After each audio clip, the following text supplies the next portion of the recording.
one of you. So today we're going to discuss about one of the biological molecule, which is all about nucleic acid. So nucleic acid stores, transmit, and help express hereditary information. We are very much aware that nucleic acid serves as the backbone or blueprint of life. Therefore, all of the hereditary information, genetic disposition of any organism, may it be from prokaryotic to eukaryotic organism, all of those contain nucleic acid. No? The amino acid sequence of the polypeptide is programmed by a unit of inheritance called a gene. Specific locus or location of the genetic hereditary in the DNA. So again, we are very much aware that DNA is located inside the nucleus. The DNA that we know of, or the deoxyribonucleic acid, are the one that is used to help express the protein that will be created inside the cell. So if we're going to look at this one, there are only two types of nucleic acid, namely the nucleic acid for deoxyribonucleic acid and also the ribonucleic acid. In our diagram, you can see the different part or component of the DNA. No, we have here the phosphate group, we have the sugar, and also the nitrogenous bases. In our example or in our discussion for today, we're going to talk about the different components of the nucleic acid and what are their different functions. Okay. So first and foremost, let us first delineate the difference between RNA and DNA. Lots of you may agree that DNA is double helix-stranded molecule, while RNA or ribonucleic acid is single-stranded molecule. That is one of the prominent difference between the two. DNA is responsible for synthesis of messenger RNA or mRNA, and through mRNA, the protein synthesis is being control, no? Again, if we're going to differentiate these two, number one, structure. Again, DNA is double helix while RNA is single-stranded molecule. When it comes to stability, it's logical for us to think that DNA is more stable compared to RNA because again, DNA serves as genetic blueprint, therefore it needs to be stable inside the nucleus. One of the reason also for the stability is because it has a pairing of nucleotide bases. On the other hand, RNA is less stable compared to DNA. Why? Because RNA also serves as or only serves as a carrier of messenger from the DNA. So when RNA is manufactured inside the nucleus, no, RNA is just a temporary molecule, no, that because it just carry message from the decoding part of or the one that is being decoded by the ribosome. Okay, so we are done with the structure, we are done with the stability. Next one, function. What do you think is the difference of the DNA and RNA? Again, we have mentioned it earlier. DNA is for genetic information and blueprint of life, while RNA is for protein synthesis. No, RNA is created for protein to be translated and become for RNA message to become translated and become a protein that is very essential in our cell. So DNA provides direction for its own replication, no? Just like what I mentioned earlier. Again, we have here the structure of DNA and RNA. So how does whole central dogma happens? So first and foremost, for protein to be created, no, pupunta muna tayo sa nucleus, which is the control center of the cell. In the control center of the cell, the nucleus, it carries DNA or deoxyribonucleic acid. And again, there is specific gene or location within the DNA that we need to transcribe, no? Gumawa muna tayo ng mRNA or messenger RNA because this mRNA, the red one, no, carry the information on what type of protein needs to be synthesized or created. Hindi pwedeng buong DNA i-synthesize mo to become an mRNA. That is not possible. Why? Because DNA is very long, no? At saka madaming protein yan. Hindi pwedeng yung protein mo sa eye will be translated in your toes. Magkakaroon ng genetic aberration, no? So technically, the different protein that is created on the different parts of our body is very specific. But again, the information is carried by the DNA. So when the DNA creates or synthesizes an mRNA, it exits the nucleus through the nuclear pore. And again, the mRNA is deposited outside of the nucleus, wherein we can see the cytoplasm. So the cytoplasm is a site wherein the ribosome, the large subunit, and the small subunit is attached to the mRNA. And then when translation happens, no, ano mangyayari yan? Protein synthesis occurs. So habang binabasa yung message sa mRNA ng ribosome, no, continue na sa pagdadala si tRNA or transfer RNA ng message sa pagdala ng amino acid, and when amino acid fuse together, it creates a primary structure, and when it folds, it becomes secondary, tertiary, hanggang quaternary. So we have the whole process of creating protein with the help of the nucleic acid. So we are done with the difference of DNA and RNA. We are also done with how does DNA and RNA both help in production of protein. Now let us talk about the components of the nucleic acid. So there are components, or the basic unit or monomer of the nucleic acid is also known as nucleotide. Okay? So nucleotide class have different parts, no? Kung ang lipids, kung ang triglyceride ay may fatty acid, glycerol, no? Ganun din naman yung monomer ng nucleotide ng nucleic acid. Number 1, ito sa phosphate group, no? Makikita sa lighter shade of yellow. We also have a pentose sugar, no? In our example, yung color green na pentagon, that is the pentose sugar. And we have the nitrogenous base, no? We have 5 nitrogenous bases. We have thymine, uracil, adenine, cytosine, and guanine, no? And pag pinagsama si pentose sugar at saka si nitrogenous base, we call it nucleoside. Okay? Each nucleotide consists of nitrogenous bases, a pentose sugar, and one or more phosphate group that can be located within the component of the nucleotide. Let us just recall, the different component of the nucleotide are as follows. Number 1, nitrogenous bases. This can vary depending on the nucleic acid. Kapag DNA ang pinag-usapan, we have thymine, adenine, cytosine, and guanine. But pag RNA ang pinag-usapan, which is a nucleic acid, the nitrogenous base should be adenine, uracil, cytosine, and guanine. No? Another component of the nucleotide is pentose sugar, which is the color green one, and we have the phosphate group, the yellow one, or the light yellow one.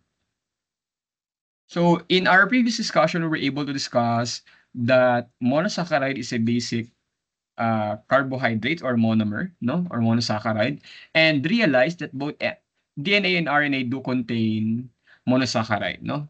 In RNA, the monosaccharide is aldopentose ribose or ribose, no. In DNA, the monosaccharide is deoxyribose, an aldopentose that lacks hydroxyl group at carbon number 2. So if we're going to compare deoxyribose and ribose when it comes to structure, both of them are pentagon in nature. Both of them have 5 carbon, but the difference or distinct difference when it comes to structure of deoxyribose and ribose is the presence of hydroxyl group in the carbon number 2. So in deoxyribose, both end of the carbon in carbon number 2 is bound or bonded with both hydrogen, while ribose have an hydroxyl group at the bottom part of it. Okay, so ayun yung pinagkaiba nila. Another difference, just like what I have mentioned of DNA and RNA, is the presence of uracil and thymine. Okay? So there are 2 families of nitrogenous bases. Dalawa lang naman yun na dapat tatandaan, no? We have the pyrimidines. Pag sinabing pyrimidine, pinag-usapan natin sa pyrimidine CTU. So ano yung CTU? Cytosine, thymine for DNA, and uracil for RNA. Tignan natin ha. Pag pyrimidine sa pinag-usapan, we are referring to CTU, cytosine, thymine, and uracil.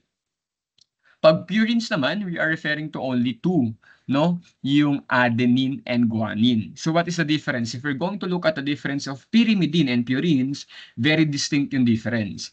Purine have a single-membered ring fused to a 5-member ring. Okay? So kapag nakita kayo ng purine, kagaya ng adenine and guanine, meron po siyang dalawang ring na magkasama. Isang 6-member fused ring na nakadikit sa or naka-fuse sa 5-member ring.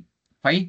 DNA contains bases adenine, guanine, cytosine, and uracil, while RNA carries or contain nitrogenous bases like adenine, guanine, cytosine, and uracil. Phosphate group, one of the component of the nucleic acid or nucleotide rather. Attached to the sugar is a negatively charged phosphate group containing a phosphate group phosphate atom bonded to oxygen atom. So if we're going to look at this one, PO4 negative, it has a negative charge because the oxygen carries the negative charge to it. Okay? So anong tendency? If you are an RNA and you have a phosphate group, there are tendency sometimes that you form bond with other material. So ganun naman nagiging delikado ano? Kapag yung RNA which is less stable to DNA is exposed to other chemical or compound within the cell, no? So dapat talaga ay mabasa agad ng ribosome yung ating RNA. Okay? So if we're going to look at this one, no? If we have here the DNA 5' to 3' end connected to 3' to 5' end in that conformation, nucleotides are linked together by phosphodiester linkage to build a polynucleotide. So again, phosphodiester linkage or bond is the bond that is located within the nitrogenous bases. Okay? So if we're going to look at this one, we have adenine and thymine. There are 2 hydrogen bonds, while cytosine and guanine have 3 hydrogen bonds. By that, we can easily associate that cytosine and guanine is much more harder to break compared to adenine and thymine. Okay, because there are presence of 3 bonds on cytosine and guanine, while adenine and thymine has 2 bonds. And again, these links create a backbone of sugar phosphate unit with nitrogenous bases as the appendages. So as you can see, connected yung nitrogenous bases, the adenine, cytosine, and guanine, adenine and thymine, cytosine, and guanine, while the sugar backbone, the blue one, no, we have the deoxyribose, that is the sugar or the backbone of the whole DNA. The sequence of bases along the DNA or mRNA polymer is unique for each gene. So you have to realize that each sequences of DNA and RNA is not similar within each other. Okay? So the sugar phosphate backbone is a repeating pattern of sugar phosphate, point po yan with ATCG hanging off the backbone like appendages. Okay? So earlier, we have mentioned the term phosphodiester bond or phosphodiester linkages. So in DNA, polymer connected by the 5' carbon of one nucleotide to 3' carbon of the another. So kung isipin natin class, magkakonekta lang yan, baligtaran lang. Pero Sir Mark, paano po natin nalaman yung 5' carbon? So you need to just count the number of carbon or pang ilang carbon kumonekta yung phosphate group doon sa sugar backbone. Ulitin natin ha. Sir Mark, how did we know the 5' carbonane in our example?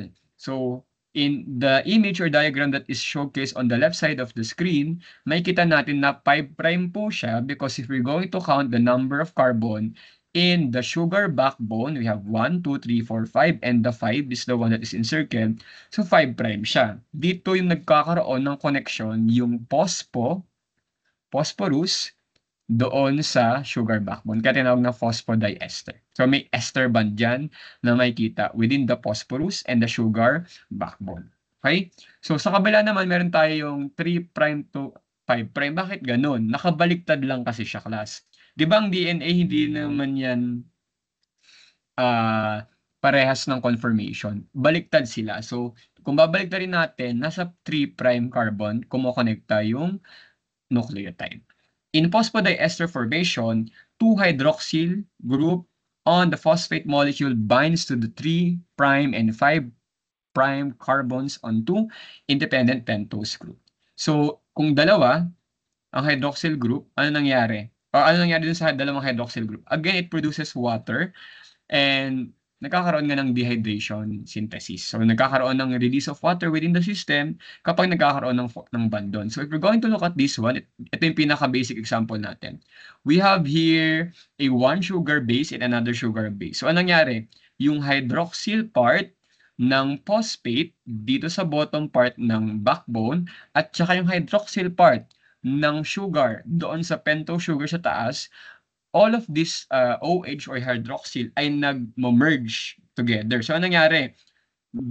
When they merge, it forms H2O or water. So, nagkakaroon ng dehydration. And then, nagkakakonekta si O or si oxygen ng phosphate group doon sa carbon ng base na sugar. So, imagine nyo, continuous lang yan, ano, para magkaroon ng connection yung phosphate group at saka sugar, dehydration synthesis must occur. Okay? And the bond that is present with that bond is phosphodiester bond. Okay? So we have here a video. I hope this video works, no? At gumagana ang kanyang audio. The next thing we need to consider is how nucleotides join together to form polynucleotides. And it is condensation reactions that build our polynucleotides. Many nucleotides join together to form polynucleotides, and they do so via condensation reactions. The phosphate group, located at carbon number 5, of one nucleotide will undergo a condensation reaction with the hydroxyl group at carbon number 3 of the pentose sugar of another nucleotide, linking the sugar and the phosphate by means of a phosphodiester bond. And if we zoom in here, we can see that process take place, where we have the phosphate group located at carbon number 5 undergo the condensation reaction with the hydroxyl group at carbon number 3. We can see the removal of the water molecule, and the resulting bond that links them is the phosphodiester bond. And this linking of many nucleotides creates this sugar-phosphate backbone of the nucleotides, i.e. in DNA and RNA. So, polynucleotides such as DNA and RNA have their nucleotide monomers attached by the phosphate group of one nucleotide to the pentose sugar of the next nucleotide, resulting in the formation of the phosphodiester bond and that familiar sugar-phosphate backbone. Okay, so I hope you're able to understand more how does phosphodiester bond works. Okay? So, last thing that we need to discuss or tackle when we talk about the polymer of the nucleotide is the hydrogen bond that is present between the nucleotide bases, no? Or, sorry, the nitrogenous bases rather. So, the hydrogen bond is present between the complementary bases that holds together the two strands of in the DNA strand. So, technically, this thing do not happens in RNA. Okay? Ito po ay present lang sa DNA because DNA is a double helix-stranded molecule. So adenine and thymine have double hydrogen bond, or dalawang hydrogen bond, while cytosine and guanine have 3 hydrogen bond that is present within the pairing, no, of the nitrogenous bases. This permits the DNA strand to separate for transcription, copying DNA to RNA, and replication, copying DNA to DNA. So imagine nyo, class, when we talk about transcription and translation, or transcription and replication of the DNA, you have to unzip, no, the hydrogen bond in here with the help of the helicase, one of the enzyme that we use for replication and transcription to happen. Pag-uusapan natin yan in our next discussion in biology, central dogma in Gen Bio 2. But in context, no, there are enzymes, again, that are made up of protein that we use for us to cleave or cut the hydrogen bond that is present within the nucleotide polymers, okay, or nitrogenous bases. So if we're going to look at this one, no, we have here the chromosome, and the chromosome, when we untangle it, we have the nucleic acid, and in a specific nucleic acid, we have specific gene or locus of information. So this is the correct way on how to decode the 5' to 3', no? Which is complementary, the 3' to 5'. Always remember that in DNA, adenine is paired with thymine and cytosine is paired with guanine. So AT, AT, and CG. Okay, so that is the correct pairing. So also, pag-usapan ito DNA and RNA-based pairing in our GenBio 2. We have the antisense strand and the sense strand. The antisense strand is the strand wherein we use to create an RNA transcript. So for example, we have the antisense that is located at the upper part. No, the antisense are the one that we use as our guide in creating an mRNA, and this mRNA is used to create protein. Okay. So now let us summarize our discussion for both carbohydrate, lipid, nucleic acid, and protein. So for carbohydrates, simple monomer is called as monosaccharide. So example of monosaccharide are glucose, fructose, and galactose. For the disaccharide naman, we have lactose, which is a fusion of galactose and glucose. You have sucrose, a fusion of fructose and glucose, and maltose, which is a fusion of both two glucose molecule. Both monosaccharide and disaccharide is used for energy consumption, and they are also water soluble.